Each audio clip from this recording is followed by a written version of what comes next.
Após o segundo fim de semana de conflito entre Israel e o Hamas, o número de mortes ultrapassou a marca de 4.000 pessoas.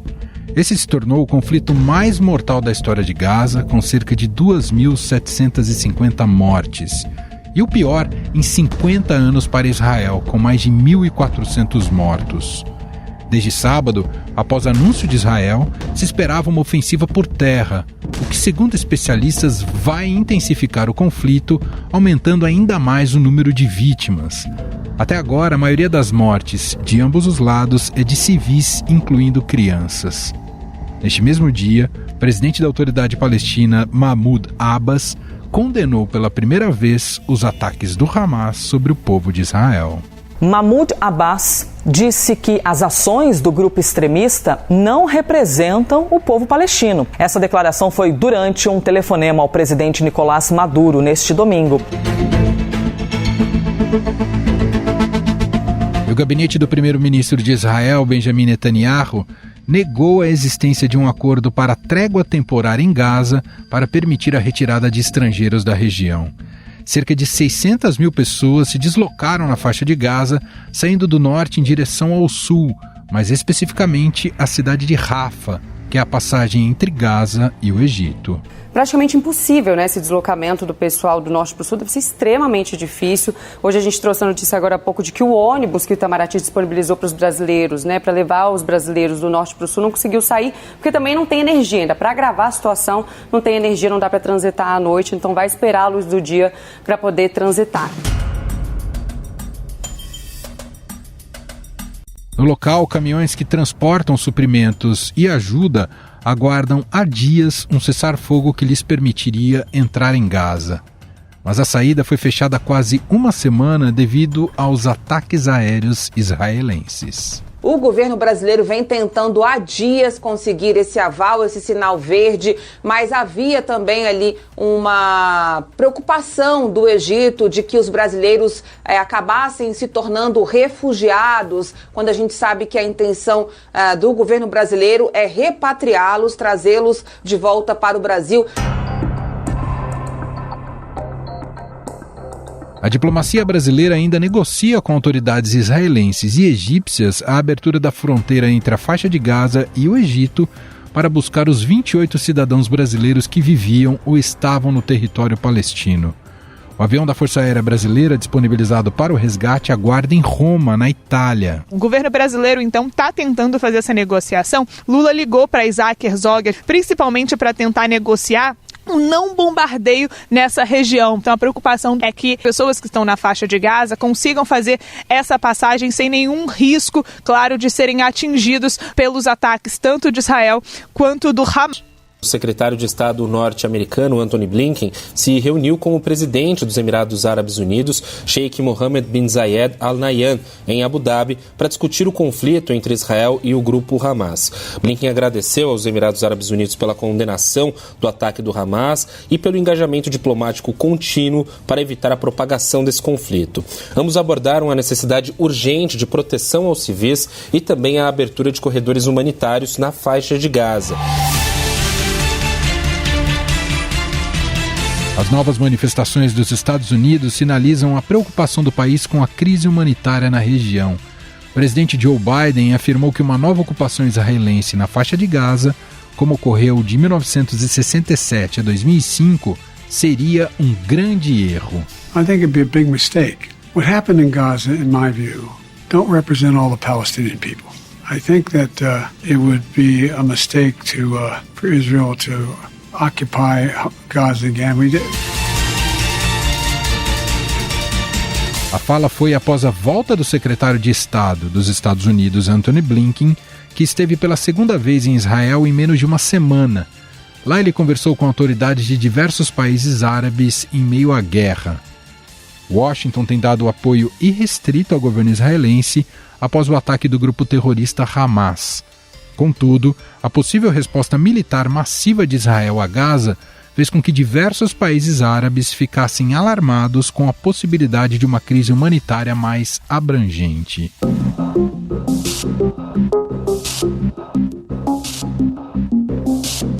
Afinal, o conflito avança para um combate terrestre e urbano dentro da faixa de Gaza? E quais são os riscos envolvidos nessa possível incursão? Qual será o envolvimento dos Estados Unidos e dos países próximos mediante uma escalada de Israel? Sobre este assunto, vamos conversar com Helena Scheren. Ela é especialista em geopolítica do Oriente Médio, mestra em Relações Internacionais, professora na Stand With Us Brasil e pesquisadora assistente da Weatherhead Center for International Affairs da Universidade de Harvard.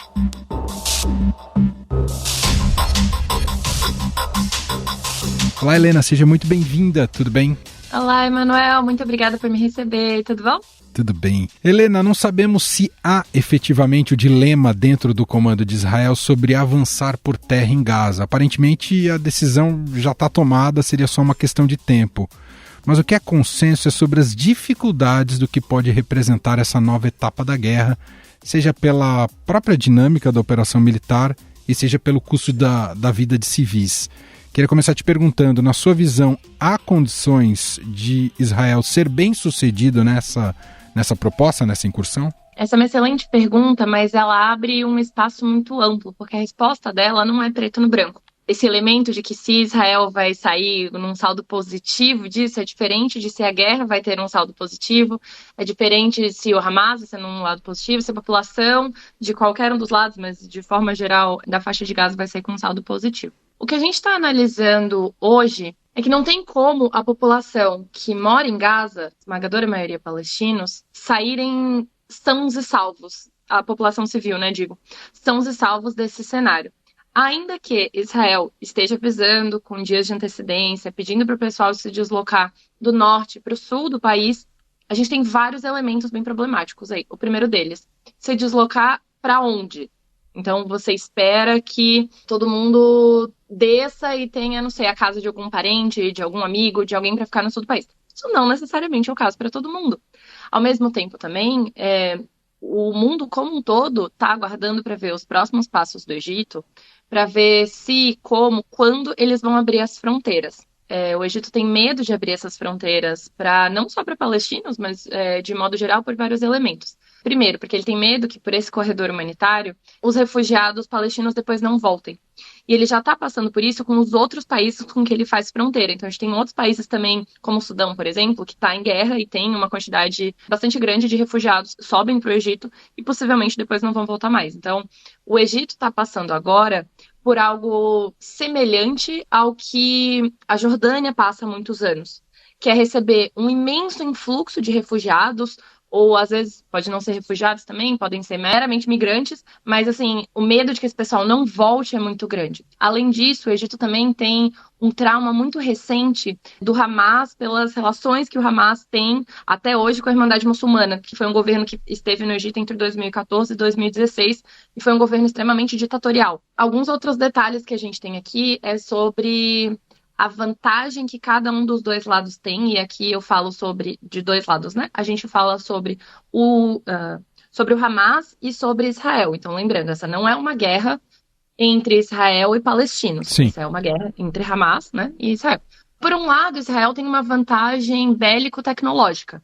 Então, pelo fato de que a gente tem o terceiro maior e mais potente exército e forças armadas do mundo em Israel, é algo muito mais intenso, é algo muito mais poderoso do que a gente tem, do que o Hamas sequer sonha. Ainda que o Hamas tenha um apoio que a gente já sabe, um apoio declarado, tanto do Irã quanto do Hezbollah, esse grupo também é um grupo poderoso, mas até que ponto eles vão conseguir bater frente a frente em termos de tecnologia com Israel, eu particularmente acho improvável. Mas o Hamas tem uma vantagem que ela é muito peculiar nesse momento, que é uma vantagem espacial. Por baixo da faixa de Gaza, a gente tem um sistema muito grande de túneis subterrâneos. Esses túneis subterrâneos, eles são muito utilizados pelo Hamas. Até 2005, enquanto Israel estava na região, enquanto Israel controlava a faixa de Gaza, eles já tinham conhecimento desses túneis, mas aqui a gente tem praticamente 20 anos desde essa saída. Então, nesses 20 anos, muita coisa mudou. Então, dentro desses túneis, os equipamentos israelenses, mesmo que Israel utilize hoje coisas extremamente tecnológicas, muitos equipamentos não funcionam. GPS, visão noturna, eles não conseguem nem de longe nem de perto bombardear esses espaços, destruir esses espaços. Simplesmente não tem como, que eles não conseguem mapear direito esses espaços.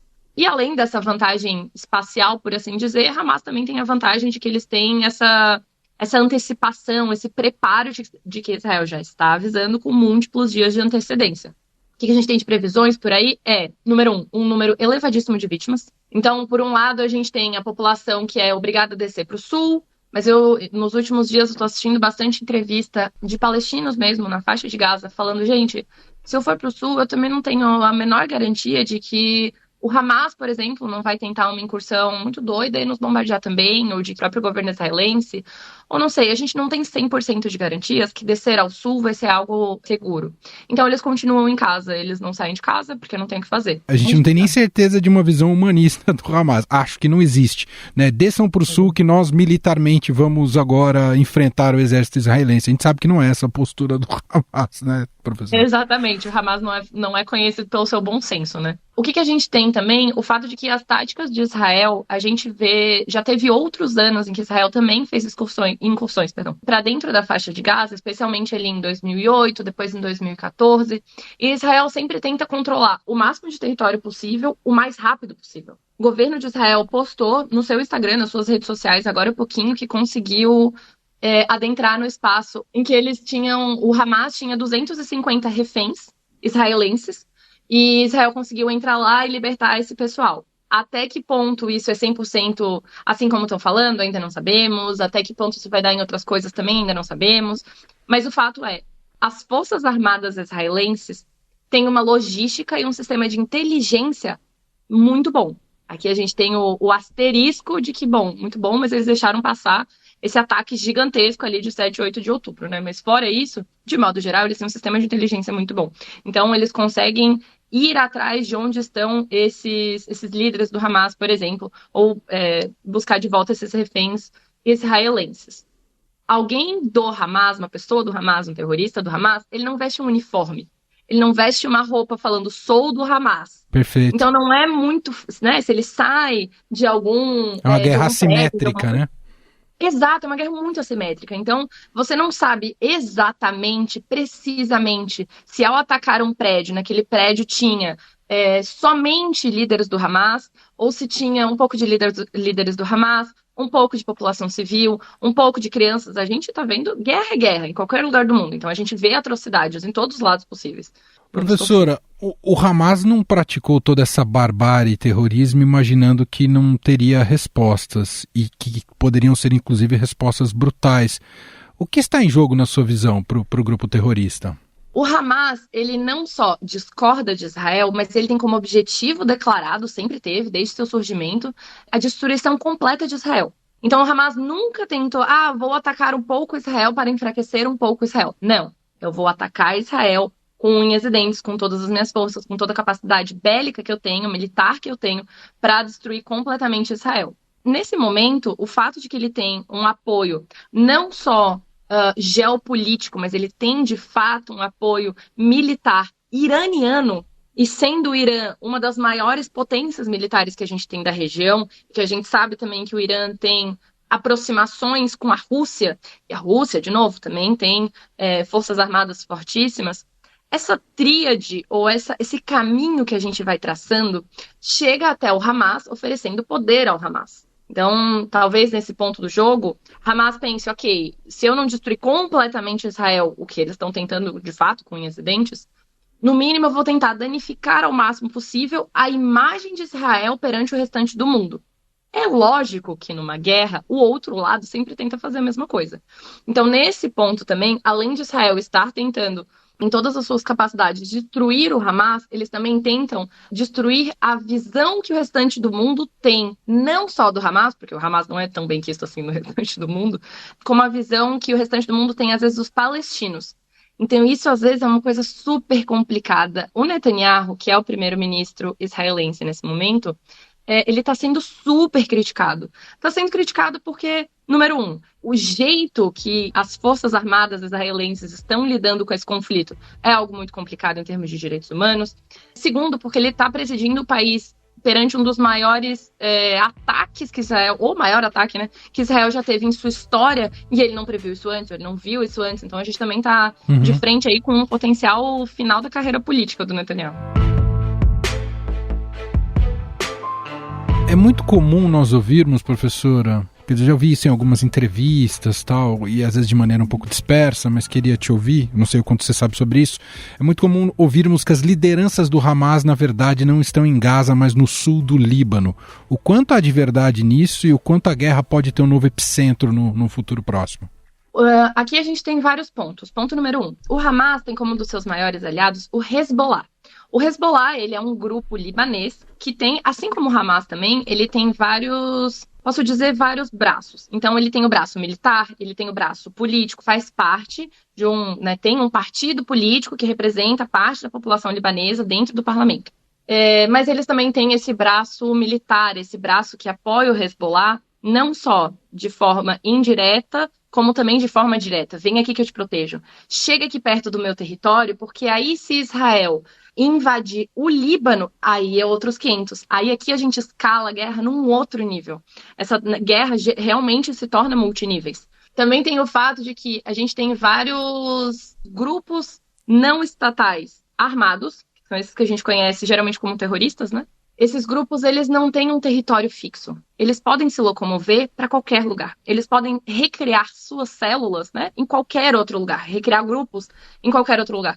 Então, é muito difícil. Isso é uma coisa que não é só do Hamas, isso é uma coisa de grupos armados não estatais num geral. É muito difícil você derrotá-los. Exatamente porque eles não vão estar sempre no mesmo prédio, ou sempre na mesma cidade, ou como um governo que vai ter sempre uma sede no mesmo lugar. É muito difícil você combatê-los. Consequentemente, Israel, por isso também que Israel está passando por esse suor nesse momento para conseguir chegar até eles e derrotá-los. Sobre esse aspecto de atrair novos atores para a dinâmica da guerra, estamos próximos a isso ou não? E isso tende a ser justamente com o Hezbollah? Se estivermos próximos, é por conta do Hezbollah. Aqui, repito, da mesma forma como o Hamas não representa toda a população palestina, o Hezbollah tampouco representa toda a população libanesa. Então, Israel fazer uma incursão contra o Líbano é muito pesado. Isso eu acho muito pouco improvável que aconteça. Contra o Hezbollah, talvez. Acho pouco improvável ainda também, mas é menos improvável do que contra o Líbano como um todo. Que demonstra o quanto o cenário é muito, muito complexo. Professora, o quanto é importante que Israel já pense no cenário pós-guerra, caso efetivamente consiga acabar com Hamas, e como o massacre em massa de civis palestinos poderá levar à harmonia com Israel depois disso, visto que acho que muitos civis vão alimentar um ódio em relação aos israelenses. Com certeza. Primeiro que eu não vejo os conflitos terminando tão breve. É muito triste falar isso. A gente nunca quer guerra em nenhum lugar do mundo.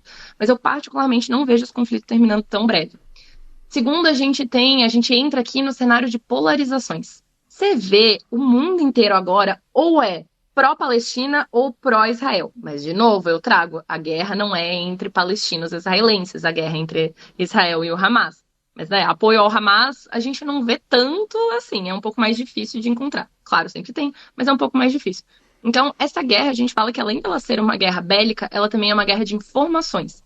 É uma guerra com fake news, onde a população civil comum, pelo mundo inteiro, tem muita dificuldade de saber até que ponto pode confiar em portal de notícias, com comentaristas, ou com professores, ou com analistas internacionais, porque não sabe até que ponto essas pessoas, de fato, estão trazendo fatos, estão trazendo múltiplos elementos à mesa, ou é simplesmente o tio João da esquina dando a opinião dele como um fato. Então, bora para o terceiro ponto. Além dessa polarização, a gente tem também o fato de que pode ser que aconteça, a gente está mais ou menos prevendo que isso vai acontecer, uma terceira intifada. As duas primeiras intifadas que aconteceram anos atrás foi basicamente um movimento de palestinos ou saindo expulsos ou fugindo mesmo das suas terras. Então, abandonando e deixando aquele espaço ali que Israel tome conta, ou enfim, por várias outras razões. Essa potencial terceira intifada nos traz de novo aquele ponto do começo da nossa entrevista. Para onde vai esse pessoal? Para onde vão essas pessoas?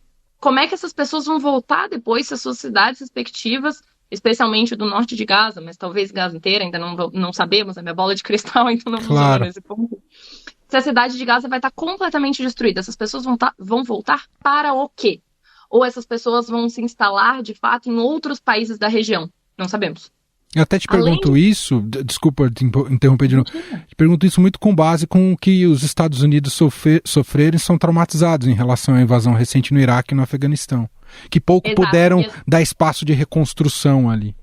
Em cima de tudo isso, a gente também tem um fato, agora que você puxou os Estados Unidos, de que o Estado de Israel, pré-7 e 8 de outubro de 2023, potencialmente será capaz de fazer coisas que o Israel, antes de 7 de outubro, talvez jamais fizesse. Da mesma forma, eu vi um analista gringo comentando hoje de manhã, ele falou assim, da mesma forma como a gente viu os Estados Unidos do 11 de setembro sendo completamente diferentes antes e depois desses eventos, né, antes e depois dos ataques, agora, de 11 de setembro de 2001 para frente, muitíssimo mais preocupado com segurança internacional e com a segurança nacional do país. É muito difícil você entrar nos Estados Unidos, é toda uma questão. Provavelmente, a mesma coisa vai acontecer em Israel. Israel vai estar muito mais preocupado, vai estar de olhos arregaladíssimos para qualquer pessoa que levantar um dedo, ou dentro do seu território nacional, ou próximo ao seu território nacional. Então isso também é uma questão super complicada. A gente não sabe o que Israel vai fazer daqui para frente, quem dirá o que o Hamas vai fazer daqui para frente. Para fechar, queria te ouvir o quanto os judeus fora de Israel estão em risco. Nossa, essa é uma excelente pergunta. E essa é uma pergunta que nos apavora muito. A gente viu que teve ataques terroristas agora esses dias em Paris, por exemplo. Então, é uma pergunta que ninguém tem uma resposta muito clara. Até porque se a gente tivesse, com certeza o governo de Israel já ia ter tido muito tempo antes e com certeza conseguiria proteger a sua população. No restante do mundo, a gente vê esse perigo do antissemitismo. Esse perigo não de você ser contra Israel, mas da mesma forma como muitas vezes a gente confunde o Hamas com os palestinos, a gente confundir Israel com os judeus, e colocar tudo na mesma sacola e falar que todo mundo é a mesma coisa. Então, existe de fato o perigo disso acontecer, de o mundo se tornar antissemita, anti-judeus. A gente tem o perigo disso acontecer. E, de fato, nas grandes cidades do mundo, é bom ficar atento. Acho improvável que, assim, Carapicuíba, os judeus estejam correndo grandes perigos. Mas talvez em Paris, em uma Nova York, em uma Londres. Espero muito que não. Realmente espero que esses governos nacionais, juntamente com o governo de Israel, estejam montando políticas, estruturas de segurança, de defesa, etc. Mas a gente sabe que grupo terrorista nunca é algo previsível, né? Porque a gente já viu esse antissemitismo crescer absurdamente desde o início do conflito em redes sociais e tudo mais, e já até alguns casos também pontuais que ocorreram em partes do mundo e de fato levantam um panorama muito triste da história, né? Reacende um panorama muito triste da história que agora pode se colocar como real novamente, né? Colocar em risco os judeus. A gente revive os pavores e os temores do Holocausto, algo que a gente já deveria ter aprendido a falar sobre e condenado, obviamente, há muito tempo, né? Então...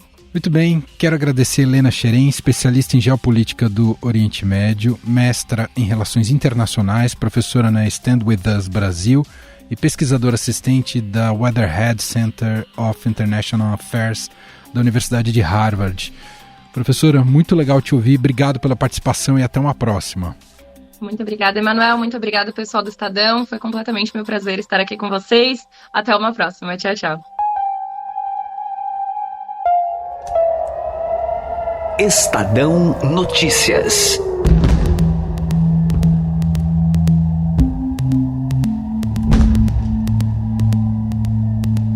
Este foi o Estadão Notícias de hoje, terça-feira, 17 de outubro de 2023.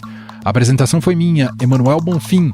Na produção, edição e roteiro, Jefferson Perleberg, Adriele Farias e Gabriela Forte. A montagem é de Moacir Biasi. E o nosso e-mail podcast@estadão.com. Um abraço para você e até mais.